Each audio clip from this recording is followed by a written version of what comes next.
Hey everyone, previous video में हम लोग साइकोलॉजी का यूनिट 4 पढ़ रहे थे।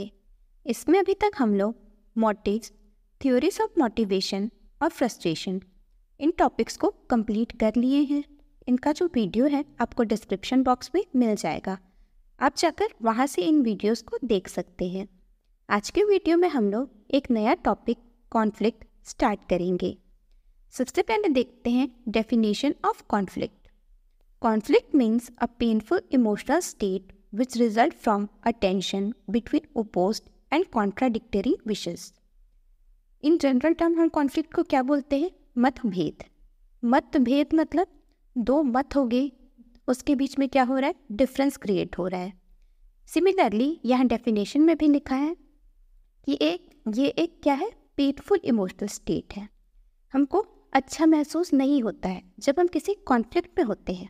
या तो दो लोगों के बीच में कॉन्फ्लिक्ट हो सकता है, मतलब मतभेद हो सकता है, या हमारे अंदर इंटरनल कॉन्फ्लिक्ट। हम कई बार खुद के मन में भी सोचते हैं ना कि इसको चूज़ करूं, उसको चूज़ करूं, क्या करूं, कंफ्यूज हो जाते हैं, तो हमारे इंटरनल कॉन्फ्लिक्ट्स भी क्रिएट होते हैं। तो इसमें बोल रहे हैं ये एक क्या है? इमोशनल स्टेट है जिसमें हम लोग को क्या होता है? टेंशन होता है, क्योंकि हमारे पास क्या है? दो ऑप्शंस हैं। फॉर एग्ज़ाम्पल, आप 12th पास होके आए होंगे तो आपके पास बहुत सारे कोर्सेज़ के ऑप्शन होंगे। मैं नर्सिंग में जाऊँ, फार्मेसी में जाऊँ, या MBBS में जाऊँ, किस में जाऊँ? तो ये क्या होता है? ऑप्शंस जब होते हैं तो हमारे मन में क्या क्रिएट होता है? कॉन्फ्लिक्ट क्रिएट होता है, चूज़ करने में प्रॉब्लम आती है। तो ये डेफिनेशन किसने दिया है? डॉगलस एंड हॉलैंड ने। नेक्स्ट अब हम देखते हैं टाइप्स ऑफ कॉन्फ्लिक्ट।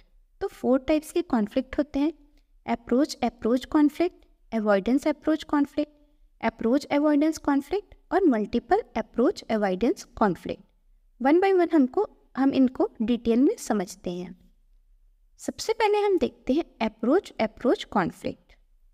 वर्ड से समझ में आ रहा है, दो अप्रोच होंगे, मतलब दो पॉजिटिव स्टिमुलस हमारे पास होंगे।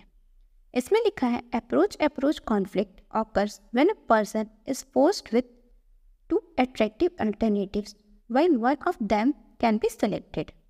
इसमें आपके पास दो ऑप्शन हैं और दोनों ही ऑप्शन आपको पसंद हैं, लेकिन आप यहाँ पे शर्त क्या है कि आप उसमें से सिर्फ एक को ही चूज़ कर सकते हैं।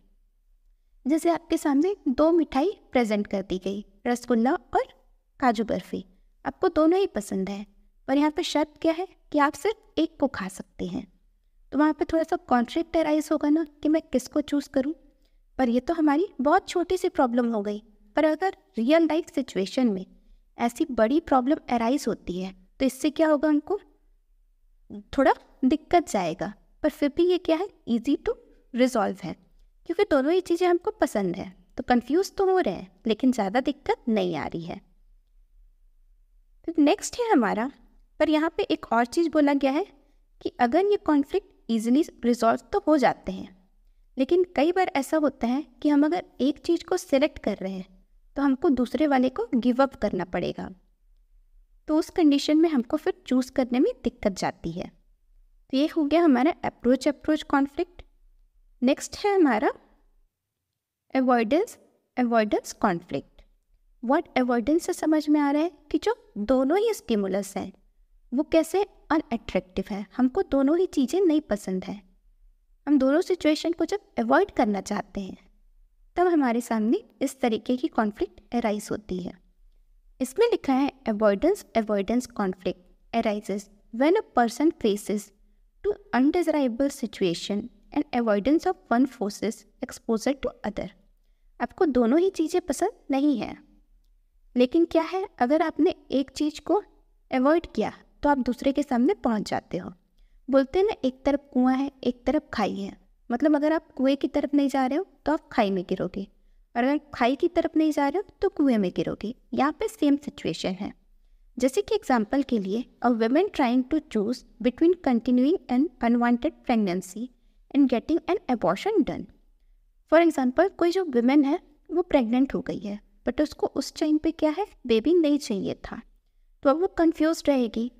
वो माइंड से तो चाहती है कि वो क्या करे? अबॉर्शन करा ले, लेकिन जो उसके मोरल वैल्यूज़ हैं, हम बहुत ज़्यादा सोचते हैं ना कि अगर प्रेग्नेंट हो गई है वो, तो उसके मन में आएगा ही कि इस बच्चे को मैं कैसे अबॉर्ट करा दूँ, तो ये है हमारा avoidance conflict.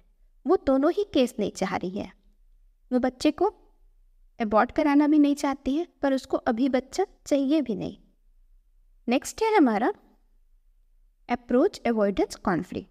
Approach avoidance type of conflict exists when one of event or activity has both attractive and unattractive features.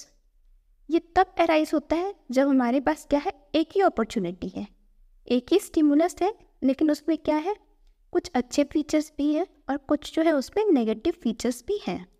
तब हम थोड़ा सा क्या होता है, कंफ्यूज होते हैं। जैसे कि यहाँ पे एग्जांपल में है अ डिसीजन टू मैरी और नॉट टू मैरी। शादी करनी है या नहीं करनी है, दोनों चीज़ों के बीच में क्या है, कॉन्फ्लिक्ट है। अगर करेंगे तो भी कुछ बेनिफिट्स है, नहीं करेंगे तो भी कुछ बेनिफिट्स है, ऐसा सोच के हमेशा हम कंफ्यूज होते हैं। तो ये क्या हो गया, अप्रोच अवॉइडेंस कॉन्फ्लिक्ट। अगला है हमारा multiple approach avoidance conflict. It exist when a choice must be made between two alternative each of which has a positive and negative feature। इसमें आपके पास क्या है, अगेन दो स्टिमुलस होते हैं, पर इसमें आपके पास चॉइस ये है कि आप अगर एक को चूज़ कर रहे हो तो उसके पॉजिटिव और नेगेटिव दोनों एस्पेक्ट्स को आपको क्या करना पड़ेगा, एक्सेप्ट करना पड़ेगा। और अगर आप अदर ऑप्शन चूज़ कर रहे हो तो उसके साथ भी पॉजिटिव और नेगेटिव, कुछ अच्छी बातें और कुछ बुरी बातें दोनों साथ में आएंगी। फॉर एग्ज़ाम्पल, आपके पास दो जॉब अपॉर्चुनिटी है, आपके पास दो जॉब है, तो आप उनमें से एक को चूज़ करोगे, पर एक में क्या है कि आपको पेमेंट ज़्यादा मिल रहा है पर जॉब कैसा है, बोरिंग है। जबकि अदर में पेमेंट थोड़ा कम है लेकिन वो जॉब में आपको इंटरेस्ट है, तो आप कंफ्यूज रहोगे कि ज़्यादा पैसे वाले को चूज़ करें या जिसमें हमको ज़्यादा एंटरटेनमेंट मिल रहा है उसको चूज़ करें। तो यहाँ पे आपके पास क्या हो गए, मल्टीपल ऑप्शंस हो गए। आपको पॉजिटिव फीचर्स भी साथ में मिल रहे हैं और नेगेटिव फीचर्स भी साथ में मिल रहे हैं। तो ये सबसे ज़्यादा कंफ्यूजिंग सिचुएशन होता है हमारा मल्टीपल अप्रोच अवॉइडेंस कॉन्फ्लिक्ट। इसी के साथ हमारा कॉन्फ्लिक्ट का टॉपिक भी कंप्लीट हुआ। इसमें अगर आप लोग को किसी भी टाइप का डाउट हो तो आप लोग कमेंट सेक्शन में पूछ सकते हैं। अगर वीडियो अच्छा लगा हो तो वीडियो को लाइक करें और अपने फ्रेंड्स के साथ शेयर करें। नर्सिंग रिलेटेड ऐसी ही वीडियोस देखने के लिए हमारे चैनल को सब्सक्राइब करें। Thank you for watching.